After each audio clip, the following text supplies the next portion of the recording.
স্বাগত ডিবিসি দেশের সংবাদে। আপনাদের সাথে আছি ইশরাত জাহান। শুরুতেই জানিয়ে দেব মার্কেন্টাইল ব্যাংক সংবাদ শিরোনাম। ভারতের পৌষিন অব্যাহত। ফেনী, পঞ্চগড় সহ 9 জেলার সীমান্ত দিয়ে আজও ঠেলে ঢোকানো হলো অন্তত 100 জনকে। রাখা হয়েছে পুলিশ হেফাজতে।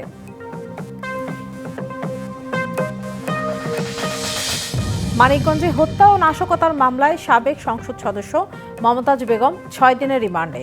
প্রিজন ভ্যানে তোলার সময় ডিম নিক্ষেপ।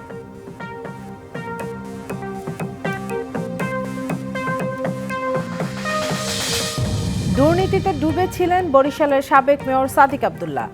অবৈধ অর্থ আদায় করতেন আওয়ামী লীগের 6 নেতা। আইনি ব্যবস্থা নিতে চলছে অডিট। শিক্ষকদের আন্দোলনের মুখে কুয়েটের অন্তর্বর্তী উপাচার্যের পদত্যাগ। স্বাভাবিক পরিবেশ ফিরিয়ে আনতে দ্রুত যোগ্য ভিসি নিয়োগের দাবি।